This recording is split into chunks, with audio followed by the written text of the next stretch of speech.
collusion with Russia.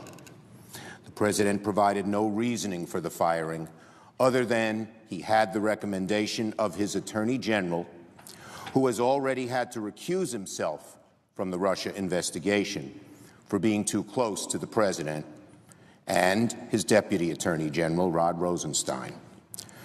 Mr. President, there is little reason to think that Mr. Rosenstein's letter is the true reason that President Trump fired Director Comey. Why?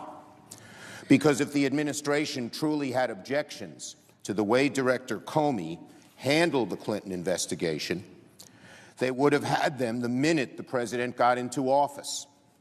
But he didn't fire Director Comey then.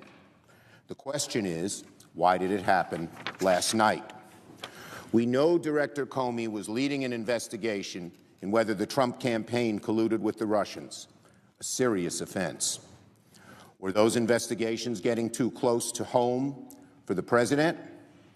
The dismissal of Director Comey establishes a very troubling pattern. This administration has now removed several law enforcement officials in a position to conduct independent investigations of the President and his administration, from Acting Attorney General Sally Yates to Preet Bharara, and now Jim Comey. What should happen now, what must happen now, is that Mr. Rosenstein appoints a special prosecutor to oversee this investigation. Deputy Attorney General Rosenstein sat in the Judiciary Committee and promised to appoint a special prosecutor at the appropriate time. He said, quote, "I'm willing to appoint a special counsel whenever I determine that it's appropriate."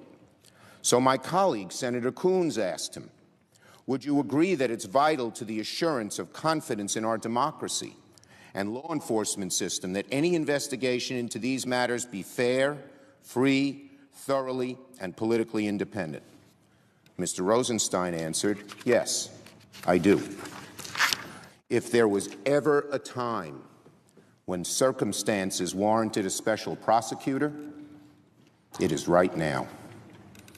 Mr. Rosenstein already expressed concern that Director Comey damaged the integrity of the FBI. The Attorney General has already had to recuse himself from the investigation for being too close to the President.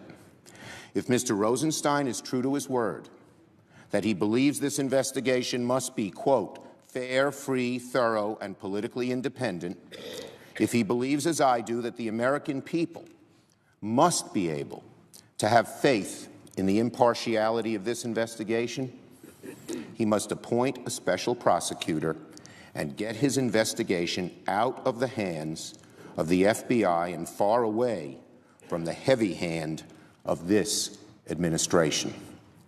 Mr. Rosenstein has the authority to appoint a special prosecutor right now. He needs no congressional authorization. This would simply be a step that he could take, as outlined in the Department of Justice guidelines and in a law passed after Watergate, to get an independently minded prosecutor who would be insulated from various pressures. A special prosecutor is not subject to day-to-day supervision by the Attorney General or anyone else at the Justice Department. That means the special prosecutor would have much greater latitude in who he can subpoena, which questions they ask, how to conduct an investigation. The special prosecutor can only be removed for good cause, such as misconduct, not to quash the investigation. Third, there is built-in congressional oversight. Congress is notified whenever a special counsel is appointed, removed, or finished with the investigation. The appointment of a special prosecutor would be a welcome step in the right direction, but it is not the only action that should be taken. There are a great many outstanding questions about the circumstances of Director Comey's dismissal, the status of the executive branch investigation into the Trump campaign ties to Russia, and what the future holds for these investigations. So I will be requesting that the Majority Leader call a closed and, if necessary, classified session, all senators briefing.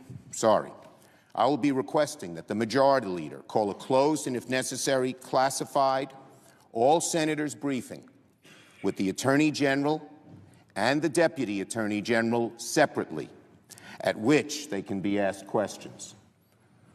Some of the questions. Why was Attorney General Sessions, who had recused himself from the Russia investigations, able to influence the firing of the man conducting the Russia investigation? Did Deputy Attorney General Rosenstein act on his own or at the direction of his superiors or the White House? Are reports that the President has been searching for a rationale to fire the FBI director for weeks true?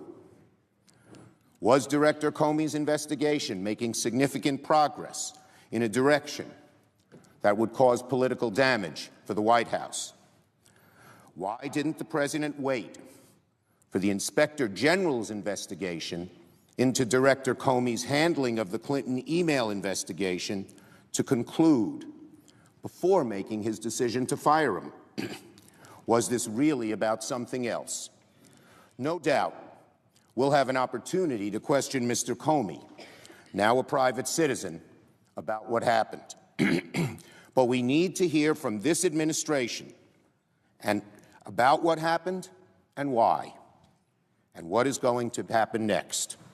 And that is why, again, I am requesting that the Majority Leader call a closed and, if necessary, classified all-sessions briefing with the Attorney General and the Deputy Attorney General separately, at which they can be asked these questions.